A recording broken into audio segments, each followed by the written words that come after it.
Last year, Josh Dunkley was number one in my 50 most relevant. A premium mid forward that had shown at his former team when he moves into the midfield, he could be the number one scorer in the game.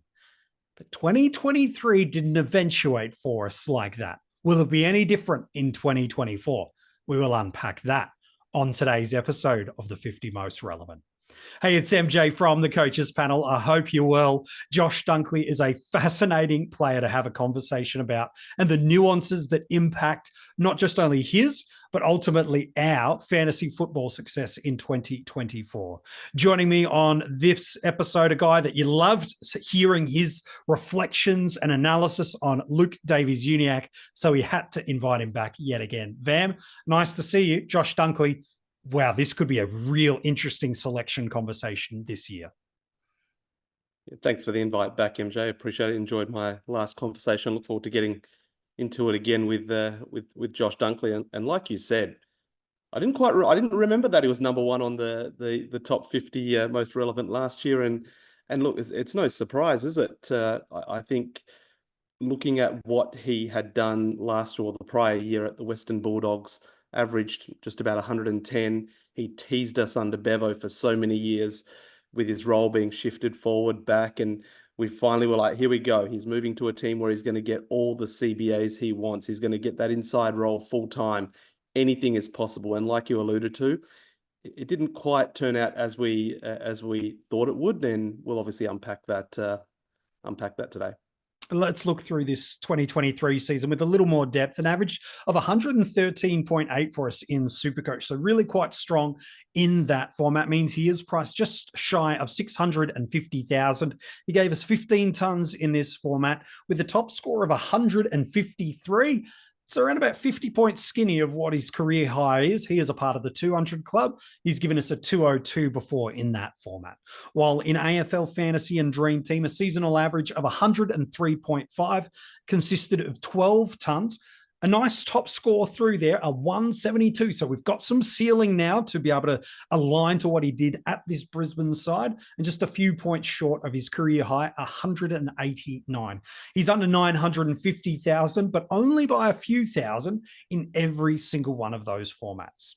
Van, we'll talk about his fantasy year in more depth in a moment, and the expectations that were on him that were largely unmet amongst the community, but Josh Dunkley at his best, even in these new colours, has shown us he could be an unmatched scorer. We talked about some of those ceiling moments just before, but offensively, when he's in space, he's a really nice user of the ball, gets involved in the score involvements, takes marks both contested and uncontested. From a disposal perspective, he's reasonably efficient. He'd probably be about average for your AFL player, but defensively is probably where he shines. Makes it so hard for his opposition to get the ball, puts them under constant pressure, and if he doesn't win that contested ball, he will be elite at the defensive work and the tackles that he does for us. He was ranked 8th in the league last year for tackles and 14th for contested possessions per game.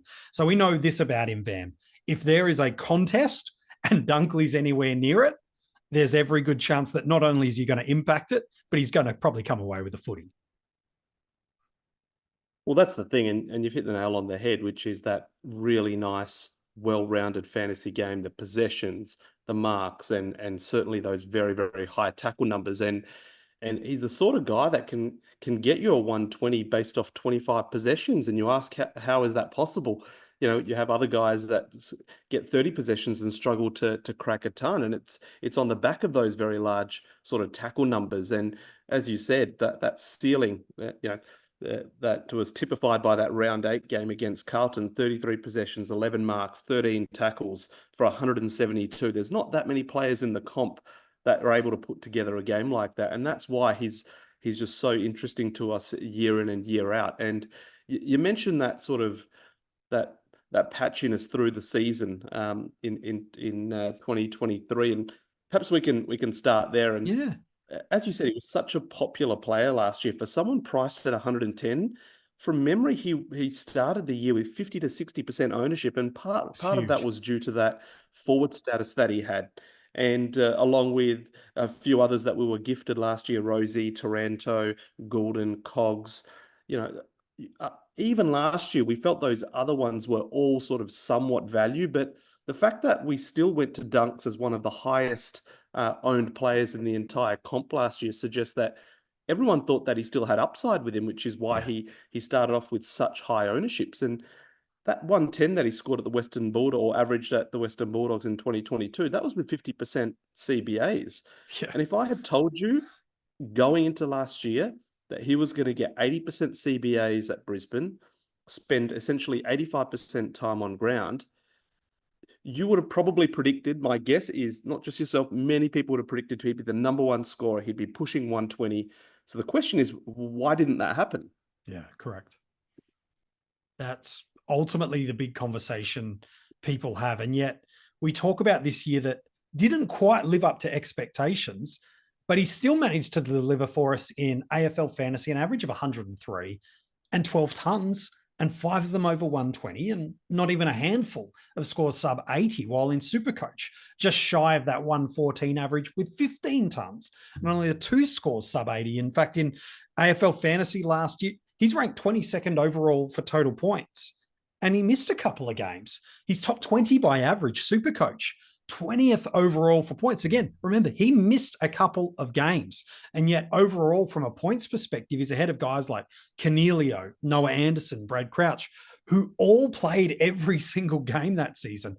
He's ranked 10th by averages in that format of SuperCoach overall and 7th for midfielders. And so while we lament a little bit about what he did do, and there's moments where he was amazing for us, there were moments where he was underwhelming for us, we still look at that season in totality. If you don't dive into the numbers, you go, okay, that's okay. And maybe more SuperCoach community are a little bit more happy with a 113 sort of average. Whereas, as you alluded to, the AFL fantasy and DreamTeam community were like, man, 120 is the basement here, right? With those data trends that you rolled through there. I'm curious, as we head into a new year, I want to unpack this season a little bit more with you in a moment and pull some of the statistical threads that we can and the narratives behind it. But how much now, as we move into a new year, now that we've got a season of data with him at Brisbane, how highly should we be looking back at 2022, 2021, and all of the Bulldog years?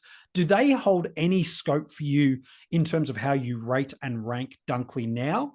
Or is it a new year, new club? We know what he is, and we kind of fade 2022 and beyond data? Well, I think certainly we look at those Western Bulldogs years and we see what the upside is, right? And we see what he can do. But indeed, he showed us that upside at Brisbane as well. But it's this age-old argument of player versus the system. And the big player last year that we had this debate about was with Tom Mitchell. And we know what he could do in the right role. And again, most were predicting 110 as just about a lock for him. And it was only as the season drew closer, and I do remember it was actually Rids on one of these episodes. He was the first that I heard, I must say, actually put the brakes on that and say, hang on a sec. Tom Mitchell was moving to a team where the system is not conducive to high scores. And it was only once sort of we saw the preseason game and some of the quotes were coming out of the Pies saying, look, he's not going to be used in the same way, that people started going, all right, maybe our expectations are a little high. And again, I mention him because I wonder if there's a similar sort of thing with Josh Dunkley. So in answer to your question, I would place a lot more emphasis on what we saw at Brisbane last year versus the prior years at Western Bulldogs. This is the coach he's playing for. This is the team he's in. This is the system he's in. But even in that 2023 season, again, a very sort of up and down years in terms of his scores. And we can look at some of the splits. Those first 6 rounds, he was averaging 93. We were very underwhelmed with those first 6 rounds. But after that, I don't know what exactly happened, but some sort of flick got switched. And for the next 10 rounds, not including the injured game that he played against Richmond, where he only played half the game, the next 10 rounds, apart from that game, he averaged 124. Yeah.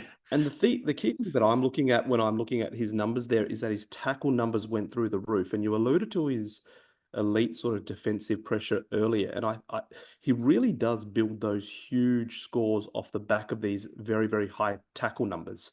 Yes. And I have previously wondered, and I remember tweeting last year about, I mean, it's a relatively common sort of concept in terms of we wonder, do tackle numbers go up when the weather changes? Basically, does the game slow down? Do tackle numbers go up? And you often see these big inside mids, halfway through the year and onwards, and it's almost like, again, something changes and their averages often can really skyrocket. And you see that with, I remember Took and Steele Miller a couple of years ago when they both averaged 120. It was all off the back of a huge second half of the season when their tackle numbers were enormous. And you saw a similar thing with Dunkley here, at least over that 10-game stretch where he averaged 8.5 tackles a game, whereas in those first 6 games he was only averaging 5 tackles. So it's hard to know really in terms of like what was it about that 2023 season with Dunkley? Was it him sort of, obviously he's just joined a new team, right? It's going to take time for him to get used to the system, to get used to his teammates, to find his feet. So maybe it was that. Maybe I've just alluded to, like, is his game more suited to when the weather changes and perhaps the game slows down a little bit? Perhaps, I don't know. Certainly his tackle numbers, went up over that time. Was that a change in role? I can't quite put my finger on that. And so again, trying to work out what it is about, moving to Brisbane that resulted in that very up and down scoring. And like you said, like we shouldn't be too disappointed. He did end up averaging 102, but it's more just relative to what we expected from him. That's that big drop. But even again in this Brisbane team, he showed that over a huge chunk of the season, he can go at a huge clip. And the question is, which Dunkley are we going to get next year? Is it someone that can potentially average 110, 115, maybe even 120? Again, we know he can put up those numbers. And if he can put up those numbers, or he does put up those numbers, what he's priced at now makes him a huge bargain. There's narrative that needs to be unfolded through some of those things you've just mentioned. That first 4 games of the year, he goes at 92.75 in AFL Fantasy and DreamTeam and 104.25 in SuperCoach. Then that middle stretch of the year that you mentioned too, between round 5 to 15, 117.8 in AFL Fantasy, 130 in SuperCoach. Then does a calf, bit of a strain, misses a couple of weeks and comes back for the final 6 weeks of the year, going at 95.1 in AFL Fantasy and a 98.6 in SuperCoach. But as you said, narrative in all of these has to be unpacked. Like that last 6, there's games where he tags Rory Laird and Caleb Sarong. In these first 4 matches, how much is learning a new system all about? In that middle 10 games that you've unpacked, how much of that is weather related and just the slowing of the AFL game? How much of that is comfortable in the game style and the midfield gelling? Because it wasn't just Dunkley that was new to this midfield unit. They had this young gun in Will Ashcroft coming in. So there's so much nuance that needs to come in. I know there's a lot that we don't know about that, but Van, I know you've been really successful. AFL Fantasy is certainly the format you play the most. I know you're familiar with the others, but generally speaking, we can look at data a lot and numbers, and that's what a lot of January and February is observing data and unpacking what that means. Can you talk to me about both the positive and the negative of if we don't understand the data we're looking at and we don't understand the football side of it, how damaging is it to just see a number trend and go A plus B equals C, but it's really not the true narrative? Can you talk me through how easy that is to fall into that trap and how do we avoid falling into that? Because I feel like that's really easy to do in a preseason if we're not careful. No, I completely agree with you. And heck, I've just done the same thing when I've just said, look, his tackle numbers went up and maybe that was due to the weather changing. And Yeah. look, in reality, it's probably not that simple. And it's very easy to, pick up on a trend and attribute it to something that is perhaps even completely irrelevant, right? And so you've always got this debate about, look, correlation versus causation. And look, unfortunately in AFL, unlike perhaps some other sports, we just don't, as a fan of the game, we just don't have access to a lot of the advanced data that perhaps what we might like. And there's some reasons for that, which is, it's a shame, but it is what it is. Now, I guess one thing we can do to try and ensure that we are not buying into what potentially is a false narrative is try and look at the data or unpack whatever data we have. So I guess just on that, in preparation for this episode, I got in touch with Jaden Popowski, that many people may be familiar with on Twitter. He's obviously a data analyst and has a keen interest in AFL fantasy. And I asked him the question of what was it about Dunkley's scoring that changed from 2022 to 2023? Again, remember, in 2022 at the Western Bulldogs, he got 50% CBAs and went at 110. And 2023, he had all the CBAs, all the stoppages that he would want, had high time on ground, and yet, again, didn't quite live up to our expectations. And Jaden, I must give him a big shout out, because at very short notice was good enough to help me out with this data. But what he put to me was that essentially the scoring from stoppages essentially didn't change between 2022 and 2023 for Dunkley. In 2022, he averaged 49 points per game from stoppages. And in 2023, he averaged 52 points per game from stoppages. So very, very similar. The big drop in scoring for Dunkley came from points in transition play. And so in 2022, he was averaging about 62 points per game from transition play. And in 2023, that dropped 10 points per game to 51. So that was a big drop, and the most pronounced drop in terms of the specific subset of scoring within transition was from kick-ins.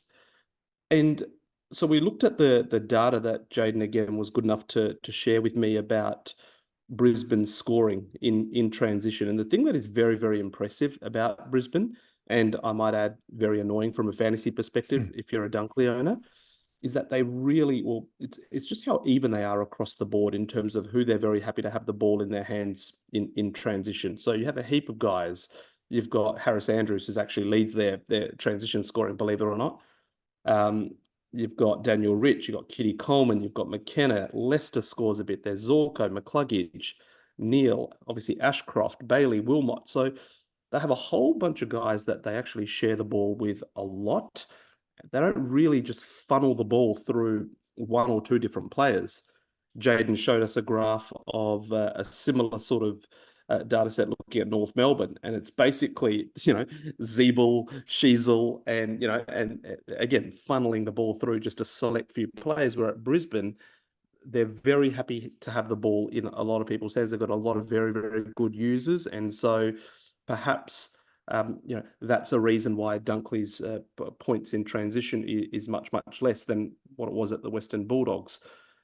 The question is, again, was that just circumstance? Was that role? Is that always going to be the case? That's the hard part. And if I'm being honest with you, I don't have an answer there.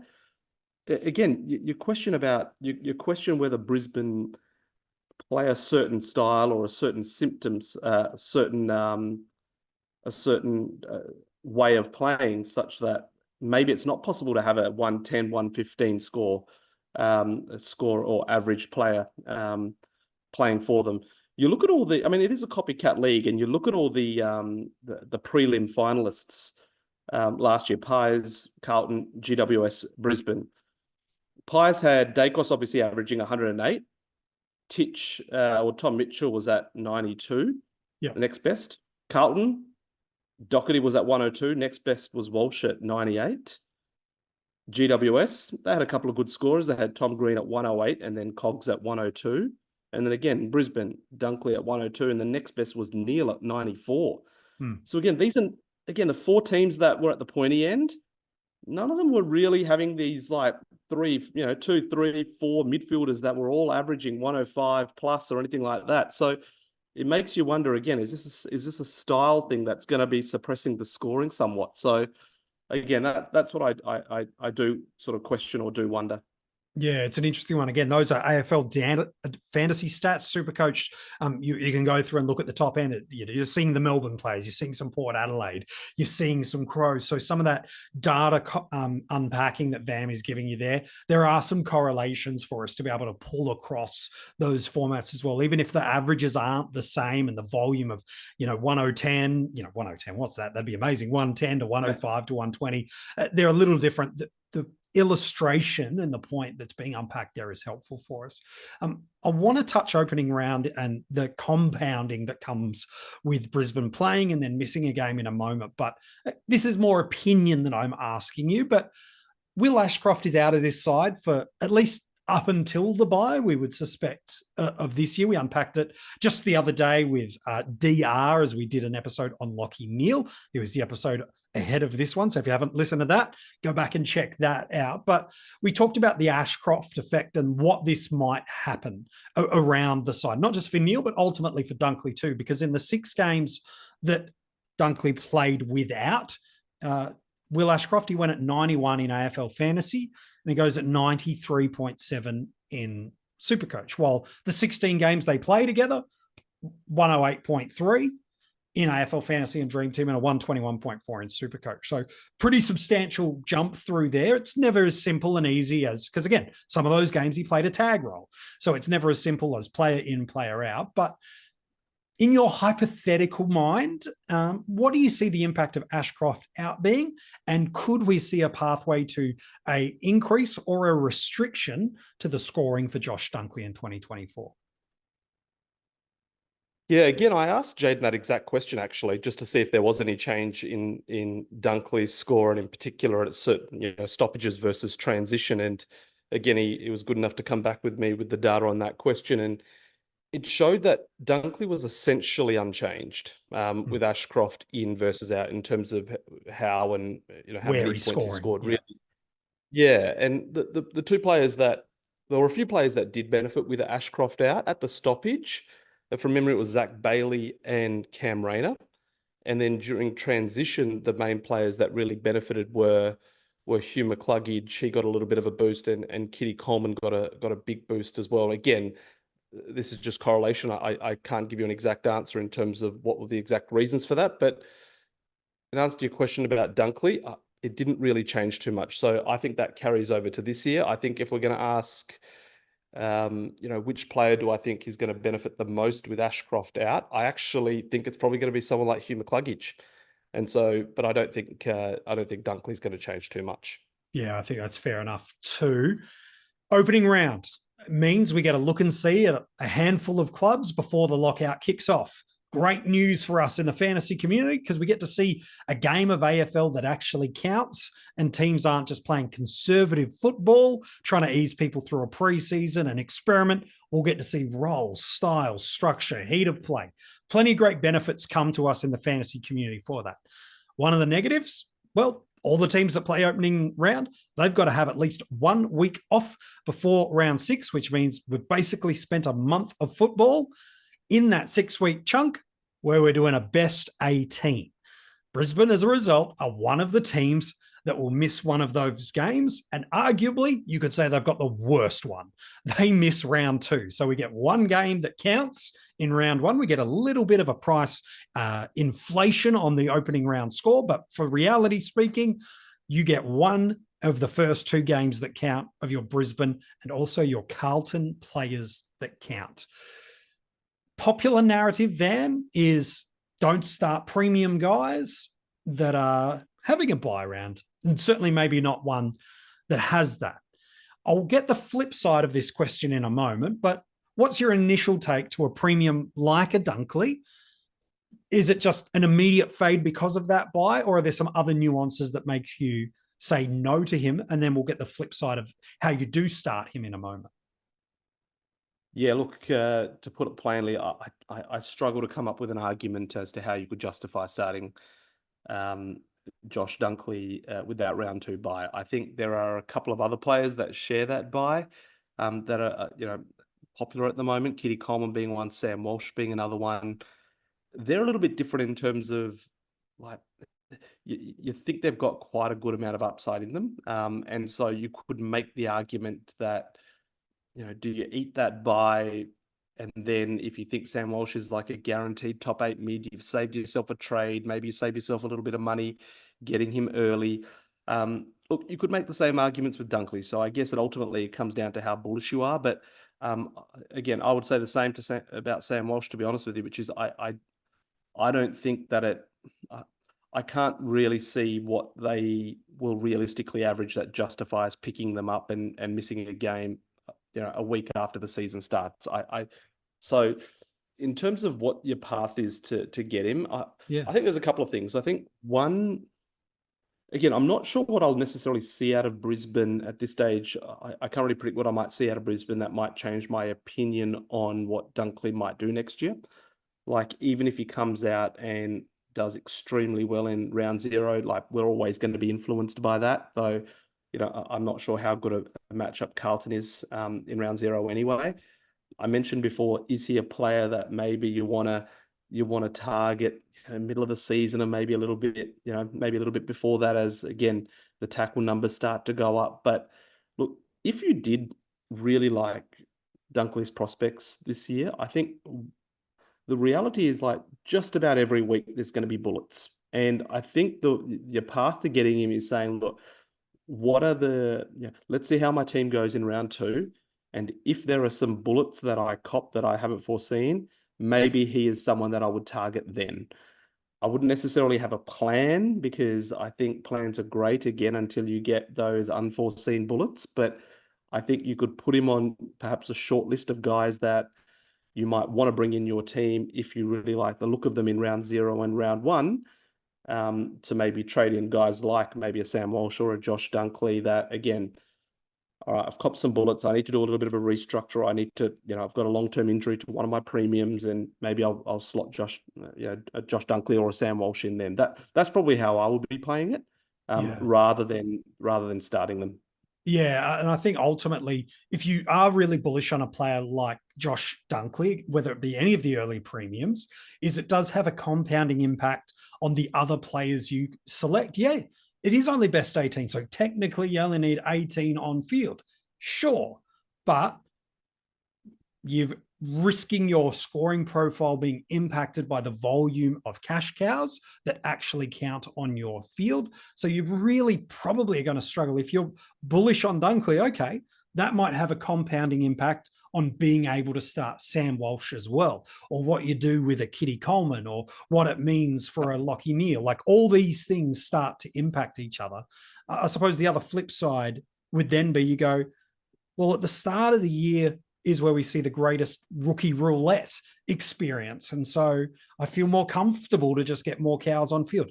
I don't know who would say that, but that might be that narrative pathway where you go, I've just got more options. It's a fascinating one to unpack as the community gets their head around these early buys. Yeah, and I think that's I don't think there's any right answer, and certainly it doesn't seem like the community has yet settled on what, a mainstream strategy. But look, my approach, I think, is going to be to try and have as many decent players, as in, what I mean by that is non-rookies, as many decent players playing during those early rounds, so that I can have the most players from which the best 18 can be chosen from. Because even early in the season, it throws up from funny scores, man. I mean, obviously last year we saw Laird score, but he wasn't the only one. I can't itemize them all for you, but it throws, so even guys that, you've got in your side as like a premium or a breakout, like, they can spit out a 50, a 60, a really poor score early. So my approach to those early buys, I think, is going to be to try and, limit certainly not, I don't think it's going to be a guns and rookies approach, because I think the problem with that is, yes, you could justify it by saying, but it's only best 18, so my rookie scores will all drop off. That's great until, again, you get some unforeseen bullets. And then next thing you know, you're having to use trades purely just to field 18. And that's where you can drop away potentially quite quickly. So that's why I'm very hesitant to start a Dunkley, to start a Walsh, for that very reason. Because there are other guys around that price point that I'm very happy starting instead. I was on the podcast not that long ago talking about one of them. And so, they don't miss a game. Well, fingers crossed anyway. But so I don't really see the need to pay up for a guy that's going to be missing a game for you a week later. Yeah, and he's missing 2 games over the first 12 rounds, because that's when his second multi-buy round is. You contrast that to a bunch of other teams like an Adelaide, a St Kilda, a Hawthorn, a Western Bulldogs, a Port Adelaide, a Fremantle. These guys don't have buys at all, and he's got 2. You mentioned that risk profile being increased. Remember round 1 last year, Rory Laird gives you a poo score through a heat and tag. Tom Stewart gets injured. That's all that risk profile that VAMS is really holding for you. By the way, from round 13 onwards, when he does get back from the bye, there's a chance he might be a vice captaincy option if you see enough things during the year, if he sits at the right price point, because in terms of where his games are in a fixture, really favorable for you to put the VC on him because he's got ceiling about him. That Carlton matchup that's in round 1, how did he go against Carlton last year, I hear you ask? 172 in AFL Fantasy, 149 in SuperCoach. So that just might put the fear in a few people when he rolls that out in 2024. But in round 13, they play Friday night against the Dogs. In round 14, Friday night against the Saints. And then round 15, first game on Saturday against Port Adelaide. It's a mixed bag of matchups, and we'll get proper 2024 data when we get close to that. But that could be a little, just kind of an anchor for you to keep an eye on of post buy. If I see enough, I might be heading towards a Josh Dunkley. So is the real Josh Dunkley the first 4 games and the last 6 games of 2023, where he goes a mid to low 90s in AFL Fantasy and DreamTeam, where he's a low hundreds guy in SuperCoach over those 10 games?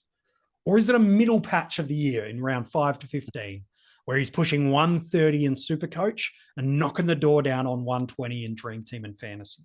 Because whichever of those elements you choose to hold greater truth into gives you a really good indicator of, are you bullish enough to embrace the pain of the buy in round 2, or are you fading anyway and wanting to see what 2024 holds? How you view those elements and watch you unfold through this preseason will give you a lot. Either way, Josh Dunkley on his day has got an unmatched ceiling in almost every single format. So even if you don't start this guy, you have got to monitor his preseason, as Vam has talked about, because if there's anybody that could pull out a 150 plus score on any given day, it's Josh Dunkley.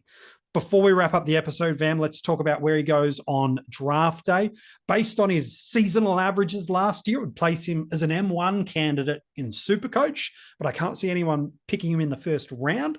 But M1 based on seasonal averages, and in AFL Fantasy and DreamTeam, it's got him as an M3, which is crazy. I think he's 22nd overall in that format. So where do you see him going on draft days? And is you seeing him as that M1 in SuperCoach? Do you think it's an M2 in AFL Fantasy, or do you see him drifting to as late as an M3, which would be huge? Yeah, I personally, I'd be very happy with him as an M2 in AF Fantasy, AF scoring. Look, I'm not as familiar with the SuperCoach scoring system as you are, but it seems like from what you've said that's M1 numbers from what I can tell. But in AF again, it's that up and down. That scoring variance is what's a little bit frustrating with him, which is why I think he's like a great option to wait on. He seemingly always gives us a great opportunity to pick him up during the year at a cheaper price. And so, again, I personally would be happy drafting him as an M2, provided you, like, let's just say you went and got a Rowan Marshall in the first round or a Nick Dacos in the first round. You then went and got a big boy mid in the second round, and then you back it up with a Josh Dunkley in the third round. And the thing to keep in mind with draft comps as well is, look, all you got to do is make the finals. And so I think a mistake that lots of people make in their leagues is that they try to optimize for their best team in round 1. Don't worry about it. It's like you often only need to finish in the top 4, perhaps the top 6 in a 10-team league, make the finals. And as long as you dominate those last few games of the season, that's all that matters. And Dunkley, again, that tends to be the time of the year that he scores really well, and he's the sort of guy that can win you a grand final. Certainly is. Vam, you've been an absolute superstar yet again on this episode, helping us unpack the potential pathways of how we go about approaching Josh Dunkley. It's been a pleasure to have you on the 50 Most Relevant yet again, mate. Good on you. Thanks for having me. If you want to go back and check out the article that goes alongside this episode of Josh Dunkley, it is available for you at coachespanel.tv alongside every single article that we've released so far this preseason. If you're loving these podcasts, do make sure you're subscribed across whichever audio channel you find your podcast from. Make sure you also leave a 5-star rating and review. It's just one of those small little things that you think, it doesn't really matter. It's not worth the time. No, it seriously makes a difference for us. So if you could take that extra 10 seconds out of your day to do that, we would greatly appreciate it. And of course, are you watching this on YouTube, a new initiative for us and a bunch of other content creators you could go and check out that are on YouTube as well. Make sure you're subscribed, turn the notifications on, and you can have your say in the comments below on what you think about the take you've heard today on Josh Dunkley. And if you want to keep in touch with Vam across X, we've included his handle in the description of this episode. You can find him there, as well as follow all the other Coaches Panel members and the Coaches Panel officially across X, Facebook, and Instagram. So if you're loving what you're getting from Vam this preseason, jump on in. It's all in there if you're not following him already. In 60 seconds, I got a clue for you for who's at number 33 in the 50 most relevant. But the Coaches Panel exists to be able to give you content to have a conversation about players. We don't tell you what you should or shouldn't do. We love to embrace the conversation and look at the narratives on both sides of players. And we love to talk all fantasy footy formats. So if you love being able to enable that to happen, could you consider becoming part of our Patreon? For as little as $2 a month, your support makes a great difference, and we'll kick a whole tier and grouping of rewards to you just for getting involved. Whether it be that breakout level right through to the premium, there is a bunch of great rewards ready for you, and all the details are in the description of this episode. And if you jump in at that breakout or premium tier, one of the rewards you get is you get these audio podcasts a day early. So if you want to do that, that helps you in the preseason. We've got you covered.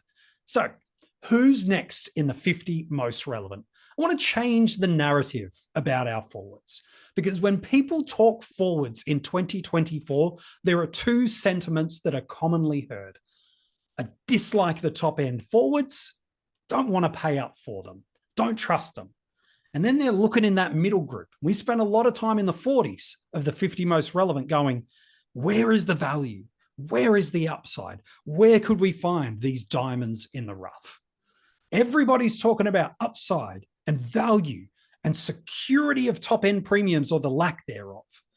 But tomorrow, Louis joins me on the 50 most relevant. We want to flip the conversation.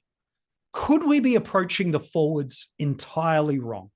And is there a player that is staring us in the face that enables us to minimize risk in our forward line, who has got history over multiple seasons of consistent scoring and yet incredible ceiling? And in a line where we're worried about how it's going to work out, is this actually the safest and the best strategical play that we could go for? Who is this forward that actually changes the narrative of the forwards entirely and could be the secret that unlocks the way you structure up in 2024? You will find out tomorrow in the 50 most relevant.